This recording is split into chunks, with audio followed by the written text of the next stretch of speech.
Hey guys, latest news with Crypto Marie local and international.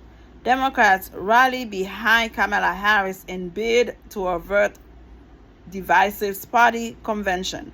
President Biden said he was giving his full support and endorsement for Kamala to be the nominee of our party this year. And she's looking amazing. She's looking fantastic. I would hope and pray that they give her the full maximum of protection that she needs. And I also hope America would put their differences aside, stop being sexist and racist, and allow this woman to be the first president of the United States. Mexico did it, so can America. We just have to put our differences aside and elect the right person to continue the great job President Joe Biden was doing in office. It is unfortunate he's not able to finish it, but Kamala Harris was right next to him when decision was making. I'm sure she has an idea what was going on in there, and she will continue with the great job he was doing. In the moments after President Biden announced Sunday that he had decided it was in the best interest of his party and country to exit the 2024 campaign, Democratic support quickly coalesced behind Vice President Kamala Harris, a move that could potentially spare Democrats a divisive nominating convention next month.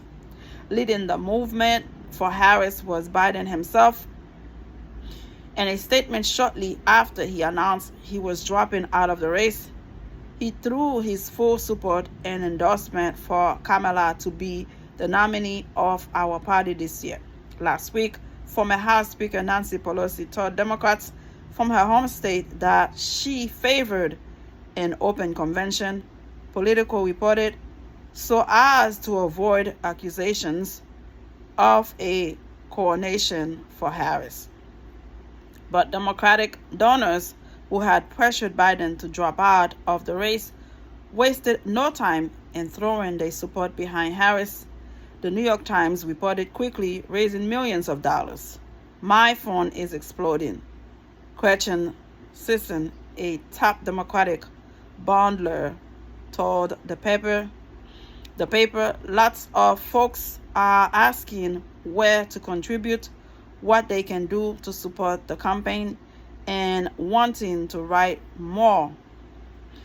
People who were committed but worried are now excited and energized, which is great. We just have to put our differences aside and support Kamala Harris and whomever they choose to be the VP. We just want to win. We don't want this former president to go back and create all kind of chaos, all kind of divisive, all kind of violence. We just want whatever President Joe Biden was doing to keep this country in peace. We want this to continue. In many ways, Harris is the candidate who makes sense to replace Biden on the top of the Democratic ticket. For starters, because the Biden-Harris campaign was registered with the Federal Election Commission under both of their names, Harris could legally use those tens of millions of dollars in the campaign ahead. Harris will also inherit all of Biden's campaign staff. Biden's former campaign manager, Julie Chavez Rodriguez, told the New York Times on Sunday, Harris cannot simply be announced as the party's nominee, especially since the primaries have already concluded in Biden. Now, Harris amazed the delegate required to be named the Democratic candidate for president, but my goodness. Please forgive me. I don't know why I'm messing up so much. Sorry about that. But Biden had yet to be named the 2024 nominee, a formality that is usually decided at a party's convention. Again, guys, I am happy that she is going to replace President Joe Biden. At least now we have a chance to beat this former guy, because we don't want this divisive. We don't want trouble. We don't want fight in this country. We want to live a peaceful life.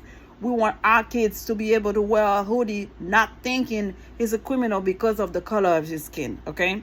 Now, about 3,900 pledged Democratic National Convention delegates will be asked to pick the party's nominee, and roughly 99% of them who are pledged to support Biden are no longer required to do so. Congratulations to America. Hopefully, history will be made to be the first woman, let alone the first black woman president of this great country. I think we can all do it. Just get together, put our differences aside, and do what's best for America's future, for our children. Subscribe. Thank you for watching.